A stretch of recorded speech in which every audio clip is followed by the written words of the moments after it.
race. I want to say thank you for that, but also, who here is ready for a new president? Yeah. You know, here in Iowa, we've got things pretty good compared to the rest of the country, don't we? Yeah.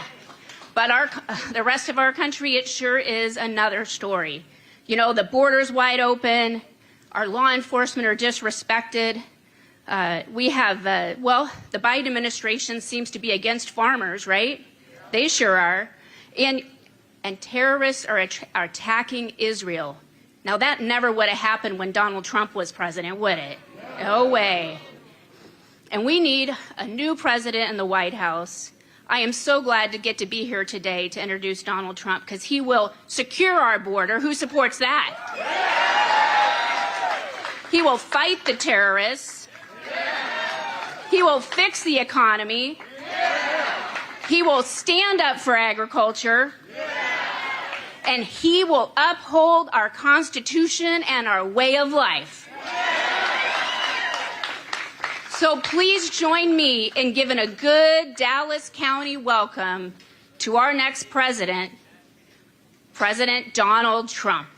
This is, by the way, one of the truly most respected people in all of politics, beyond your state, beyond anywhere. So I just want to thank you. That was a really wonderful thing, the endorsement. Thank you, Dan. Thank you very much. Ah, that was nice. Very nice. Thank you very much. Thank you.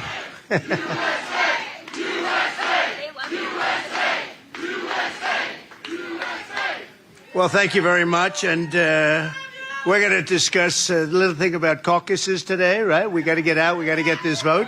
And we're going to be tremendously successful. And they say it's Adel. Please say, don't say Adele, say Adel. And you got it. I wouldn't get that wrong for anything. There's not even a chance. But I really appreciate such a big crowd on such short notice. And we're going to do another one in a little while. And we just love being with you. We love being with Iowa. You've been, now Biden would say, love being with Florida. I said, you're in Iowa. Even the palm trees don't make a difference. You know, these palm trees, it's wonderful to be in Florida, and you're in Iowa. He gets a lot of them mixed up. If that ever happened to me, it would be over. Did you see him on 60 Minutes last night? The questions? Isn't it true that you really like Israel a lot and that you'll do this and this? And he goes, yes. Isn't it true? They don't treat me that way on 60 Minutes, I want to tell you. It's a little bit different, but we like it the way we have it, right? And you should go and, you know, sit down. I don't want you to stand here for 45 minutes, right? Although it's not a bad idea. I'd rather have it stand right here, because having your endorsement is such a great honor, and I just want to thank you. Okay? Thank you, Dan. Again, thank you. Great honor. Thank you. Thank you. Have a good time. I should keep her up here the whole time, right? Because having that endorsement is very meaningful to me and to everybody. It's a very respected, that's a very respected person. But I also thank you very much. Thank you very much, sir. I appreciate it. I also want to thank, we have some great friends here. We have State Representative Bobby Kaufman. Where's Bobby? Where's Bobby? Bobby, thank you, Bobby. What a job they're doing. Mike Sexton. Mike, thank you. Thank you, Mike. Good job. State Senators Tim Crayenbrink. Thank you, Tim. These are all people that endorsed.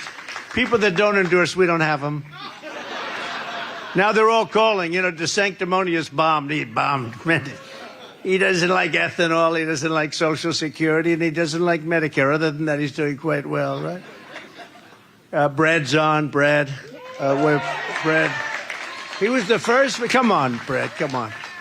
Get up here, Brad. Fast, fast, fast. Come on.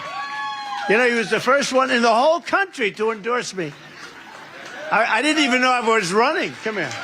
You want to say something? Come on, go ahead. Is he awesome or what? Yay! The next President of the United States, and I'm honored to be the first person to endorse you. Thank you, Mr. President. Thank you, Mr. President. You bet. Thank you. I call him the Marlboro Man. He looks like the Marlboro Man to me. He could do anything. But, you know, it's true. He endorsed me before I even ran. He said, there's a guy in New York that'd be great. We got to get him, Trump. And not too long after that we announced. So he was definitely our first endorsement and a great, wonderful guy. And these people have been there with me from the beginning. And another one that's been here, and he's a terrific person, a great football player, by the way, Matt Whitaker, who's around someplace. Matt's around someplace. Thank you, Matt. He's a very, very loyal and wonderful man. He really has. He's been a wonderful man.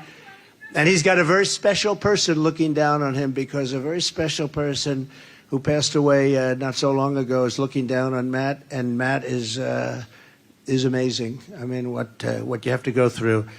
But I just want to thank you, and that's true. That person, you know who we're talking about, looking down on you and proud of his father, okay?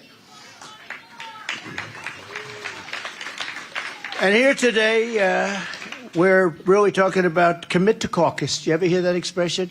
Don't forget, you have the caucus, and you're first in the nation because of a certain person named Trump. Don't let anyone tell you it was somebody else. Now, the people I introduced, they're pushing me very hard, but we decided to do that, and we wanted to do it, and we did it. And I made that promise to you a long time ago. You'll never be anywhere else but exactly where you are, first in the nation. Exactly 91 days. Can you imagine? 91 days. Are you ready? Are you ready? Wow. You know, we had a very bad thing happen in the last election, and I said, either we're going to flip it, we're going to get honest people, or we're going to just have to wait and do it. And we set a record. We did much better in the second one than we did in the first one. We set a record in votes. We got 12 million more votes. But just think of it. And I said, one way or the other, but the other, we have to wait 4 years. Now 4 years is down to 91 days before we start with the caucus. And we're going to have great success. We won, as you know, we won the election twice by a lot in Iowa. And it's not a Republican, I shouldn't be saying this, but it's not necessarily a guaranteed Republican deal here. You had other people win it. We won't mention their names, but they won. But we won it twice, and we won it by a lot. And I sounded very cocky. They said, please don't say that again, sir. I said, how the hell do I lose Iowa? I got $28 billion for the farmers, right? $28 billion. They said, sir, you shouldn't take it, take it for granted, I guess they would tell me. Please don't take it for granted, sir. It doesn't sound right. But I got $28 billion, so I'm taking it for granted. Who the hell? And the money came from China. You think getting $28 billion from China, because what they did to you is they took advantage of Iowa and the farm states. A very serious advantage for a long time, and I found out how much it was, and they said it's $28 billion, and we took in hundreds of billions of dollars. No other president took in 10 cents. We took in hundreds of billions of dollars, and no president ever even asked them. No president would. Do you think Biden would say, the farmers in Iowa and Nebraska and different states, Wisconsin, they got very, very badly hurt. And we think you should pay $28 billion. And I didn't do it exactly that way. I did it a little bit differently than that, but it was a very effective approach, obviously, because they paid you $28 billion. A lot of people in this room have big, beautiful tractors and extra land. I said, here's what you have to do. Just stick with me. We're going to make a great trade deal. Because, we did the USMCA. We did a lot of great things. But the best deal was the deal I made with China, where they pay $50 billion. Originally it was $15 billion. The number was always 15. That was at their maximum. That's what they got. And I went to my people and I said, what's the number you're talking? They said 15. So they said 15. I said, oh, okay. So I thought they meant 50. In other words, I misunderstood them. So I started telling everybody, I'm going to get you 50. They said, sir, it's 15. I said, it's too late. I've already said it. No, I said, so get me 50. We want 50. They went back. They said, we have to have 50. He's not going to take less than 50. And they got it. We got it. So think of that one. Is there something wrong with my hearing? What's going on over here? I thought they said 50. Actually, that turned out to be a very good thing. And it was a great deal. But then COVID came, and that was a whole new ballgame. I sort of I don't even talk about that deal, but that was one of the greatest deals. And, the one thing is you have to have a president that knows how to push it. I'd go to the office every day, and I'd say, how's China doing today? Are they buying? Are they buying? Are they buying? Because they have to buy it. And with me, they bought. With Biden, they're not buying like they're supposed to be buying. They're sort of letting it sleep a little bit. They're going to other countries to curry favor. But pretty soon we'll have them buying again, won't we? We'll have them buying again. But still, I say that the economy, basically, it's just running on our firms. We had the greatest economy in history, and the only reason we're doing okay now, and it's not very good, it's heading south very fast. You know, gasoline just hit $5.50 a gallon. You saw that. We were at $1.87. We're actually lower than that at some points, but it just hit $5, $5.50. In California, it's up to $7 and $8. So here we go again. Here we go again with this guy. But I told you, buy larger tractors and more land. Remember when I was negotiating with China, it took a while, but the farmers were very loyal. They didn't say, oh, what's he doing? Because for a while, I said, you're going to suffer for a little while. It's like I called a good negotiation. But I said that to the farmers, and they said, whatever it is. I'll never forget, I watched a program, a show. Are you angry with President Trump? He said, no, he's doing the right thing. It's going to take pain. And it was painful for about 6, 7 months. Remember, they took away, they didn't buy anything, didn't they? They were like, they purposely didn't buy anything. But the farmers stuck. All they wanted was a flat, nice, even playing field. They didn't want anything. And I tell the story where I had 28 or 32 farmers at the Oval Office that we were talking, and I said, I'm going to get you subsidy, and we're going to get this and that. And one of them looked at me, speaking for the whole group, said, sir, we don't want subsidy. We just want a level playing field, and we're better than anybody else in the world. And that's what I got you. And not a lot of people say that. You know, to be honest with you, not a lot of people say that to me. Usually, if I say subsidy, it's fine. They'll take it any way you give it to them. But the farmers didn't want that. They just wanted a level playing field. I never forgot that meeting. I thought it was incredible. Together, we're going to win for Iowa and the Iowa caucuses. We're going to have a historic landslide.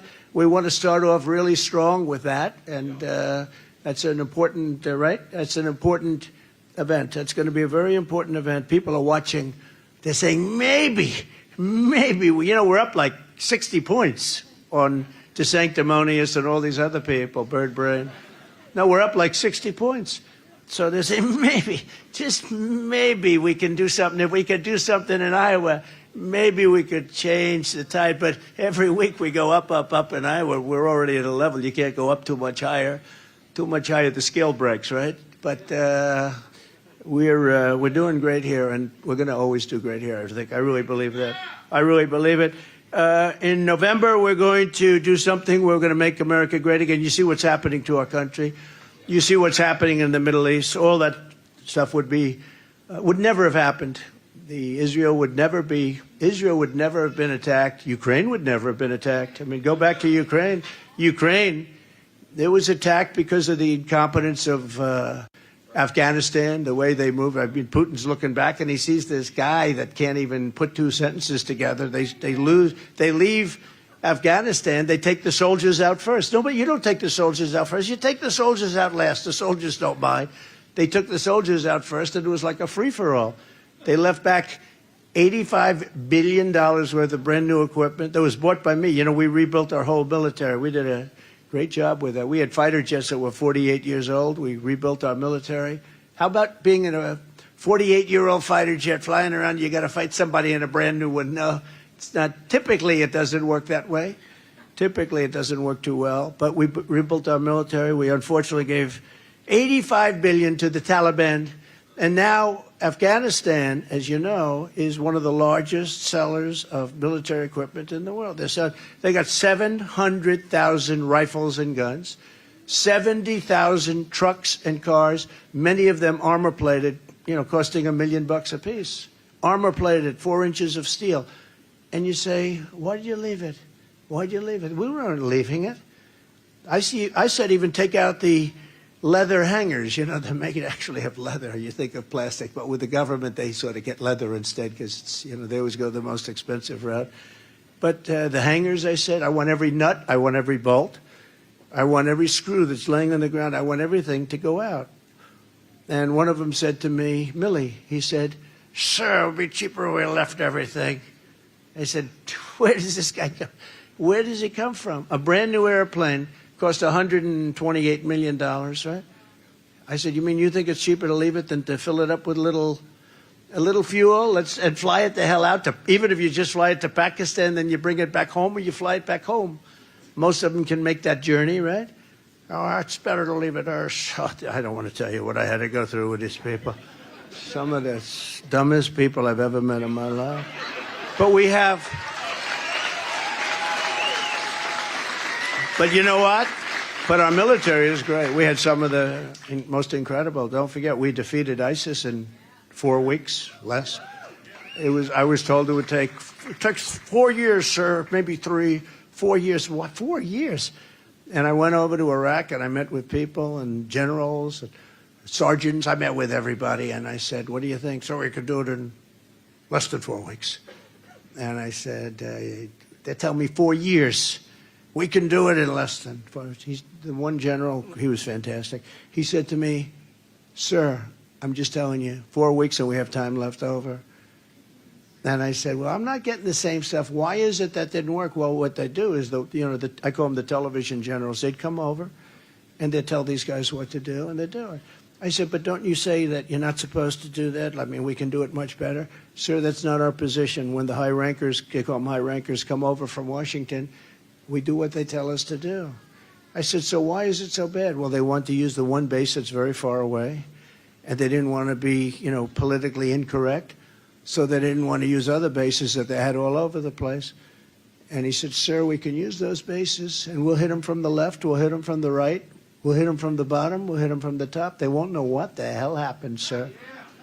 And that's what happened, and I got it knocked off. You know the longer version of the story, which is a cool story, but I won't bore you with it. I can only tell you this, that our military is amazing. It's amazing. We have a great military. And it's not going woke. It's not going. We're not going to have our military be woke, fellas, okay? You don't want a woke. You don't want a woke. I don't think he wants a woke military. It's not going to go woke. They would like to have it woke, but we're not going to let that happen. But now we have death and destruction all over the planet because we have the worst and most incompetent president in the history of our country. He's incompetent. He's only good at weaponizing justice against political people and religious people, frankly, a lot of religious people. What a shame. If they spent the same energy on defeating all of the enemies that we have more enemies now. We had all peace. You know that. Remember when crooked Hillary Clinton, which I don't call it that anymore because I'm using it. I call her beautiful Hillary, right? Beautiful. She's a beautiful woman. But remember when beautiful Hillary went out and she said, he'll cause war. Here's his personality. He'll cause war in our country. I said, no, I'll end war. And I was right. I didn't have any wars. I'm the only president in like 80 years that didn't have a war. I got rid of ISIS. We won ISIS. We beat ISIS. We did a lot of things nobody can believe. But we didn't start a war. They started wars in the Middle East that they never finished. They blew the place up. It's like obliterated. Then they left with nothing. I used to say, don't start a war, but if you're going to have it, like with Iraq, keep the oil. Do you remember I used to say that? Just as a civilian. I was like you. I was watching people. I'd say, keep the oil. They have hundreds of billions. Iraq has tremendous amounts of oil right now. I said, keep the oil.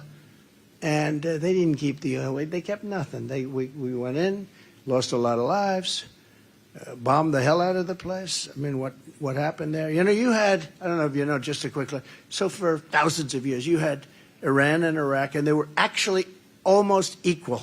And they'd fight each other, fight. That's all they do is fight, fight. And they'd come to a stalemate, then they'd rest for a few years, then they'd come back and they'd fight. They did this forever, under different names. But basically, you had this group, and they'd fight. Then we went in, we obliterated Iraq, and now you have Iran. They had a natural barrier. They were exactly the same militarily. I mean, they would literally fight. Sometimes your line would move 10 feet this way, 10 feet this way, on for many, many centuries, actually. And then we came in and we brilliantly, just absolutely pulverized Iraq and Saddam Hussein, remember? And now we have one power instead of two. The two powers kept each other in check. That's called nature. That's called the way it is, but it's a shame. What's happened is a shame. And Iran is behind this. In case anybody, they don't like to say it because they gave him $6 billion. I heard the trade. I said, finally we make a trade that's even, because usually we make a trade where, trade of hostages. By the way, I did 58 hostages. We never paid 10 cents because it's a horrible precedent. But I'd always see where they make a trade where, we get 2 people and they get 10 people and stuff like that. I mean, the trade with Russia was a tough trade. They got the world's #1 arms merchant. They call him the merchant of death. They got them. Now we got 1 person. And then we didn't even get the other gentleman out. They wouldn't even give us the other gentleman. These are the worst negotiators. But I heard this one, 5 for 5. We get 5, you get 5. And I was happy. Then I said, and also the United States will give them $6 billion. I said, that doesn't seem, we get 5, they get $6 billion. It's, and that's nothing compared to what they did, really, because what they did is much worse than that, because we wouldn't allow other countries to buy their oil. We said, if you want to buy their oil, you can, but you can't do business in the United States. That included China. And in addition to that, anything you sell to us, we're going to tariff you like at 100%. So everybody said, well, we didn't buy. So they were broke. If you look at Iran in my last couple of years, they were broke, and they were ready to make a deal. We would have made a good deal for them, for everybody. They would have been happy, okay? They would have been happy, and we would have made a deal. We just want one thing. We want no nuclear weapons, and we don't want them to have a nuclear weapon. And they are now weeks away from having a nuclear weapon, and these guys don't even talk about it. And once they have a nuclear weapon, you're not going to be able to even discuss anything with them. They won't even take your phone call. It's so sad because we had them at a point where we could have made any deal I wanted. They were broke. They had no money. In all fairness, China didn't buy anything. Almost any country they didn't buy, because if they bought, we wouldn't have allowed. We told them, you won't do any business. Most of them do a big business in the United States. No business. And we're going to tariff anything you put in, we're going to tariff at 100%. So they stopped buying. And if you look at the oil from 3-4 years ago, they weren't selling anything, and they were, they had no money, and they were willing to talk, and we talked, and they would have made a deal that would have been great for us, and it would have been good for the world, would have been good for them. But then these people came in a very bad way. They came in, and they didn't even pick that up. They didn't pick it up, and immediately they started selling to China. China's buying millions and millions and millions of barrels of oil, and their ships are all over the place. It's incredible to see, and they've become very wealthy. They have over $100 billion now, think of it. So the $6 billion is a lot, but the $6 billion is sort of easy to say because it's so easy to understand, but the oil thing is far worse, because by allowing them, they took off the sanctions. They still have the sanctions on, but they don't enforce them. Because the sanctions I see in these countries, sanctions are worthless if you don't have a leader that's going to enforce them. So they don't enforce the sanctions that I put on, and they're making a fortune, and they want to come into the war, too. When you see what they say, if you do anything here or anything there, we will come in. And they have a very big army. They have a lot of people, a lot of men, a very big military. And it's very sad when I look at this. This is something that would have never happened. Not even a thought. Israel wouldn't have been attacked. You wouldn't have lost all the people that have been lost. And unfortunately, a lot of people are going to be lost into the future on all sides.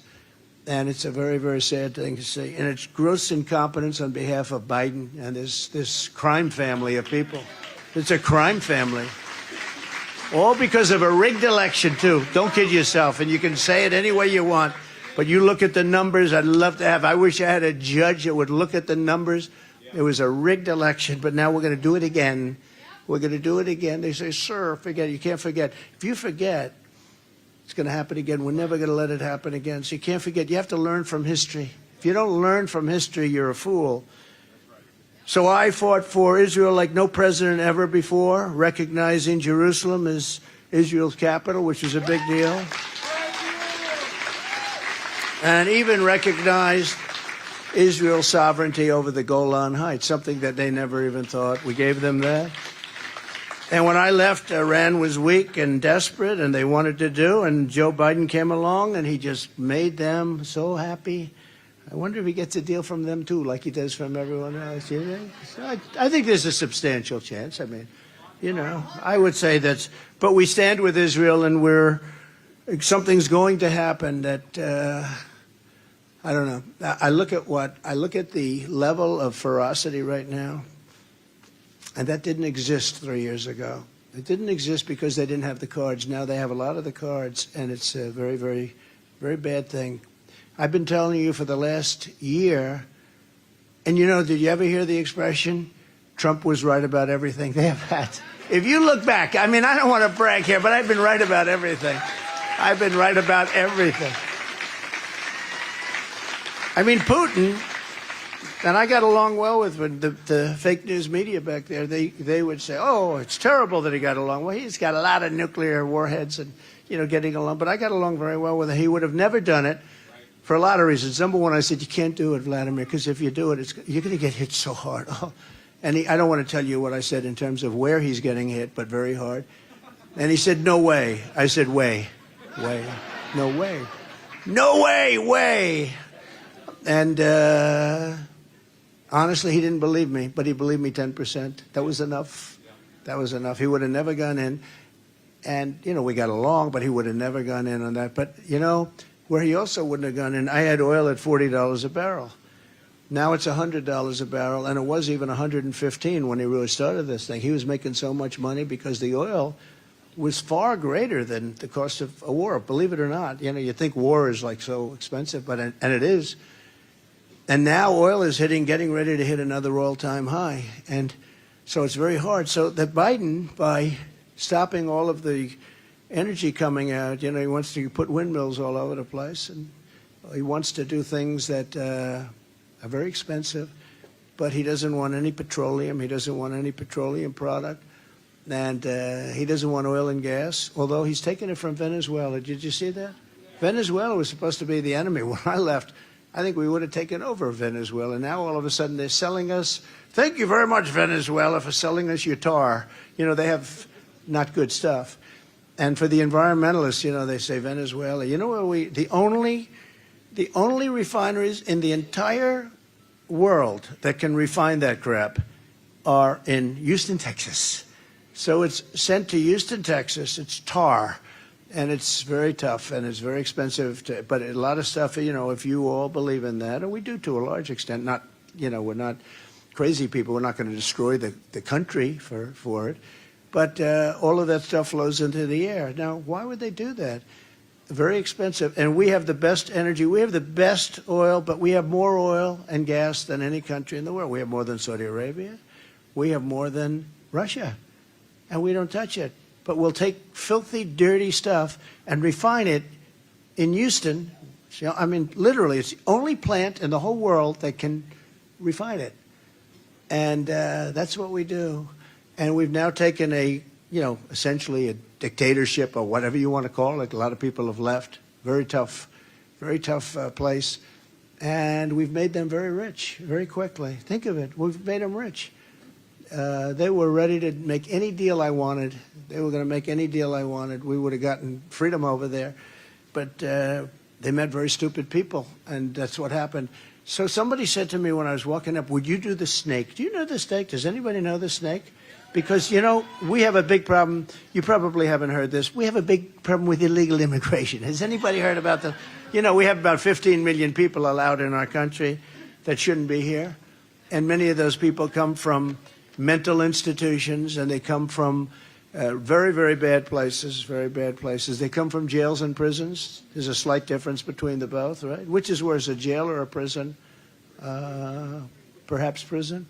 And then they come from insane asylums and mental institutions. Insane asylum is heavy stuff, right? Mental institution is not good. Insane asylum is silence of the lamb, right? Silence of the lamb, that's insane asylum. We're talking about, well, they're insane asylums. A lot of my people say, sir, please don't use the term insane asylum. It's very bad. I said, no, let's tell the truth, right? They're coming from insane asylums. They're coming from mental institutions, and they're terrorists coming. Do you know, in 2019, they did a report. They found no terrorists at all coming through the border. That's with me. 2019, and now they're setting records. They're coming in, and they're coming in at levels that nobody's ever seen, and a lot of them are really bad ones. So we have something called the snake, and it was done a long time ago. something that was not meant for this purpose, but it was purpose. It's so incredible how accurate it is, and I'll say it. People find it fascinating. It really relates to the border and the people you let in. And now you can talk about Israel because a lot of the people that are attacking Israel are coming into our country. So what do they have in mind? And a lot of them are young, strong men. I hate to tell you women, there aren't a lot of women. There are a lot of strong, young men. And they're coming in, and I say, be prepared. Be prepared. And hopefully the one thing that we really have to be careful of is World War III, because we're right on the cusp of World War III. We're so close. We're so close. And we have a man who's not an intelligent man. Never was. Never was. He wasn't intelligent 30 years ago in his prime, and he's not intelligent now. And now he's really off. He doesn't know how to get off a stage. No, he gets on a stage. You ever see him walk off? He can't find the exit. Look, you're on a stage, right? I've never seen the stage before. I don't like flies. Do we like flies? I don't like. But no, he's on a stage, and you got a stair and a stair.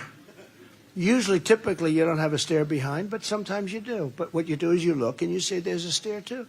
And the guy I see last night, he finishes the speech. Oh, yeah. And then, thank you. You saw this, right? Thank you. Thank you.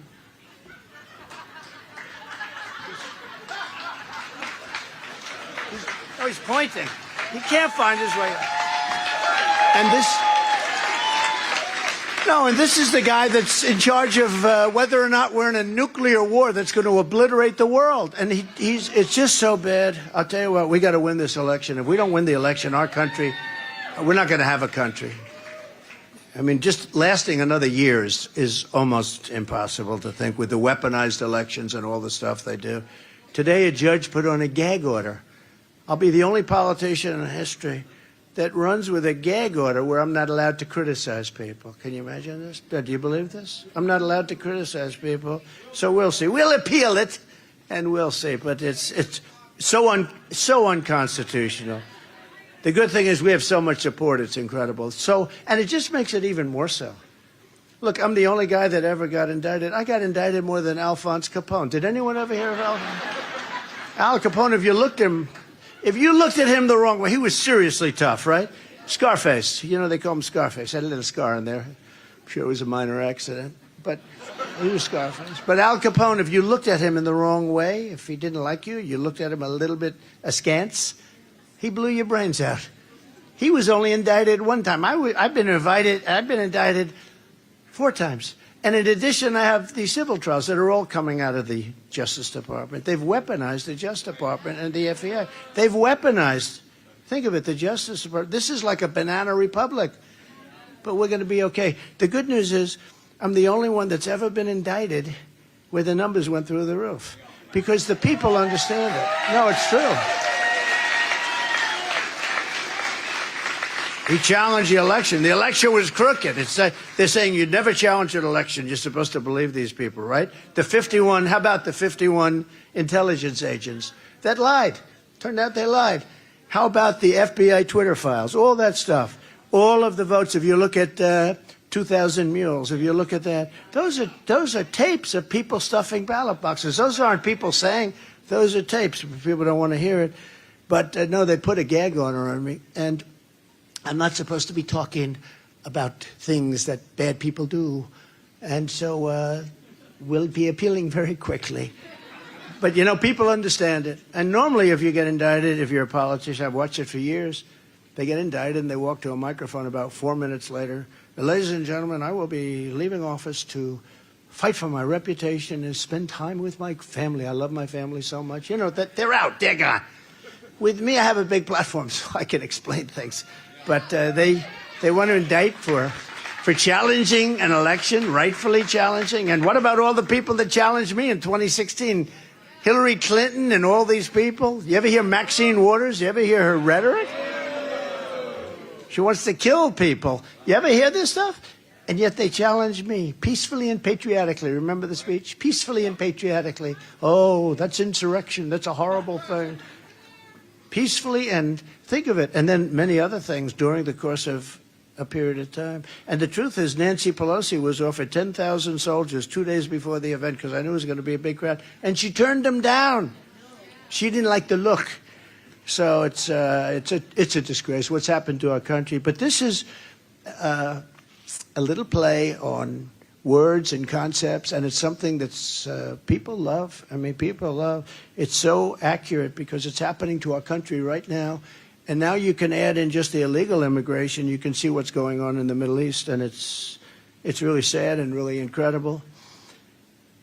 On her way to work one morning, down the path along the lake, a tender-hearted woman saw a poor, half-frozen snake. His pretty colored skin had been all frosted with the dew. "Poor thing," she cried, "I'll take you in and I'll take care of you." Right? That's what we're doing. Come on in. Come on in, everybody. From your prisons, from your mental institutions. "Take me in, O tender woman, take me in for heaven's sake. Take me in, O tender woman," sighed the vicious snake. She wrapped in a comforter of silk and laid him by her fireside with some honey and some milk. She hurried home from work that night, and soon as she arrived, she found the pretty snake she'd taken in had been revived. "Take me in, O tender woman, take me in, for heaven's sake, take me in, O tender woman," sighed the vicious snake, vicious, vicious snake. She clutched him to her bosom. "You're so beautiful," she cried, "but if I hadn't brought you in by now, you truly would have died." She stroked his pretty skin again and kissed him and held him tight. But instead of saying, "Thank you, ma'am," the snake gave her a vicious bite. "Take me in, O tender woman, take me in, for heaven's sake, take me in, O tender woman," sighed the vicious snake. "I saved you," cried the woman, "and you've bitten me, but why? You know your bite is poisonous, and now I'm going to die." "Shut up, silly woman," said the reptile with a grin. "You knew damn well I was a snake before you took me in." How accurate is that? How accurate. I mean, by the way, that is exact. And people love that. You know, they're always saying snake. People hear it sometimes. I don't do it often, but they hear it. They hear it 10 times and they can't get enough of it, but it's true. That's exactly what's happening in our country. That's exactly what's happening. We know people coming in. They're coming in from prisons, a snake. They're coming in from mental institutions, snake. They're terrorists, snake. If you think about it, it's pretty accurate, right? It's pretty sad how stupid our people are. So I just, I'm here to tell you that if we don't win this election, we're going to be in trouble like this country has never been in. Our country is in more danger now than it's ever been. And by the way, excuse me, I have a book loaded up with nice, wonderful, I have a great speechwriter who writes these things, but it's so much more interesting this way, isn't it? And you think Biden can do this? I don't think so. He can't do this. No, he can't read it. He can't read anything. How about the other days at a news conference? He's going to take one question. I used to take 30 questions at the White House from hostile people. I said, "Why are you so angry? You know, we have a great economy." The anger, the hatred. But the other day, I see, okay, Jim Smith from NBC. "Mr. President, could we ask you a question?" Yes. And he asks him a question, and then he picks up the book and he reads the answer. They never did that. Did you see that? No, he reads the answer off the book. But I thought the worst, I tell you what, I thought the worst. You have to watch CBS because it can't be, you cannot imitate how bad it was.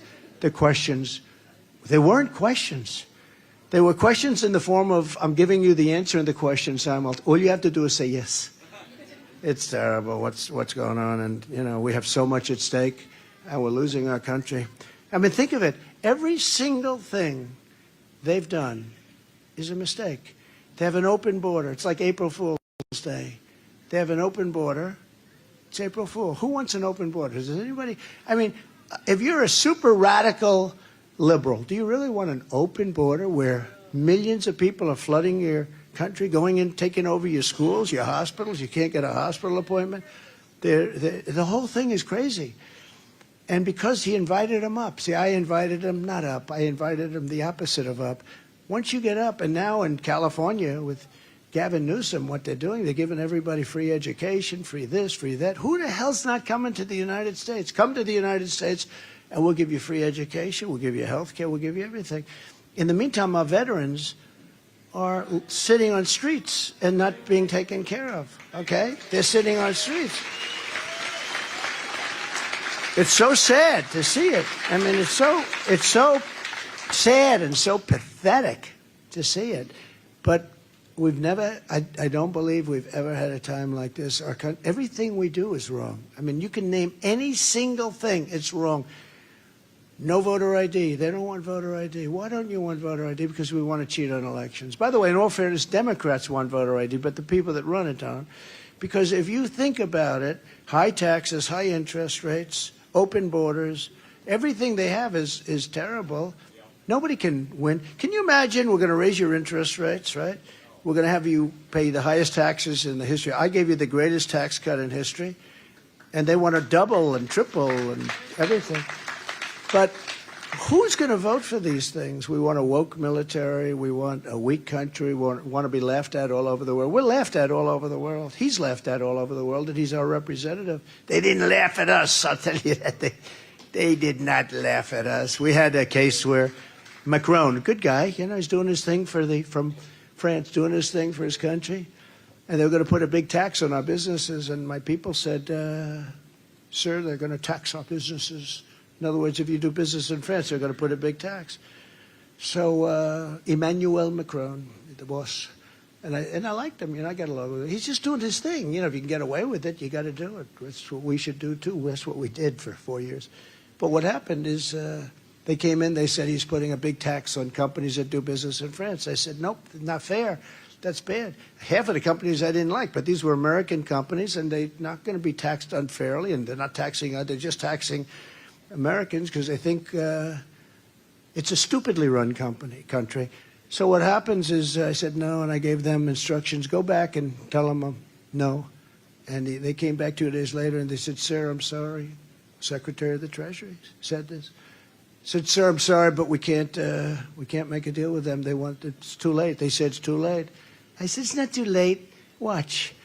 And I get him on the phone. Emmanuel, how are you, Emmanuel? I hear you're taxing all of our companies that happen to do, yes, oh yes, Donald, we passed, with the most beautiful accent, oh yes, Donald. We passed this 2 weeks ago. It's nothing I can do about it. I said, all right, there's nothing I can do about this either. You either get rid of that tax, or every bottle of wine and champagne that comes into our country, and we have just as good as you do, if not better, every bottle of wine or champagne that comes into our country, we're going to put a 100% tax on.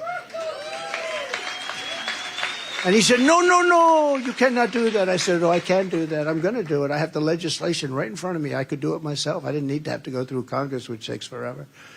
I said, this will be, on a Monday morning, you're going to pay from there on, you're going to pay 100% on every bottle of wine or champagne that comes into our country.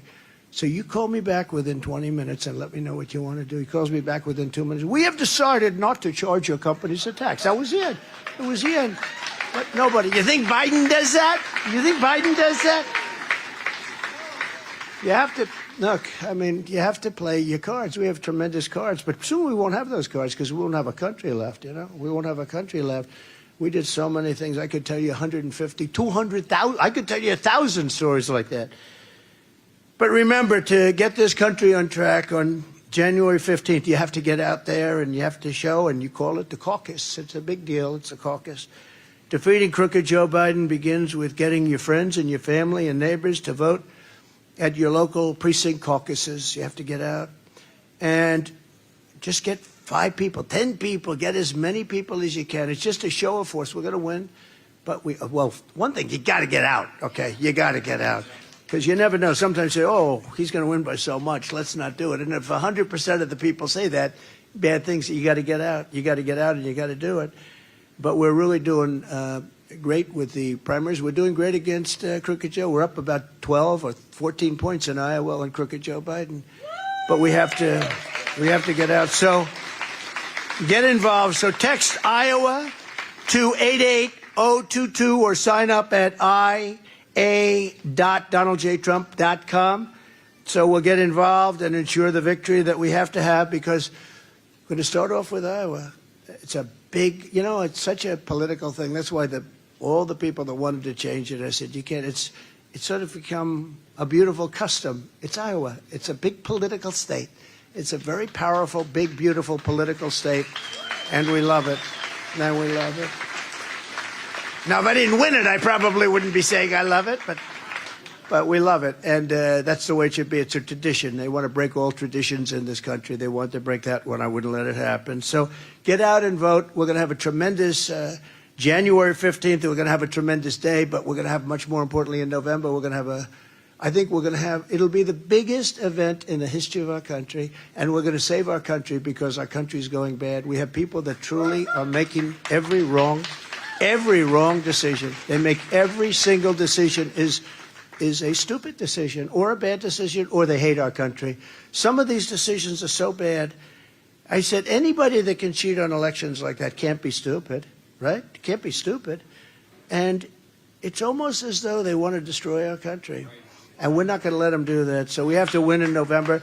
And I just want to thank you all. You've been incredible friends of mine, and I know so many people in the audience, but I just want to thank you all. Get out, caucus, and let's win big, okay? Thank you very much, everybody.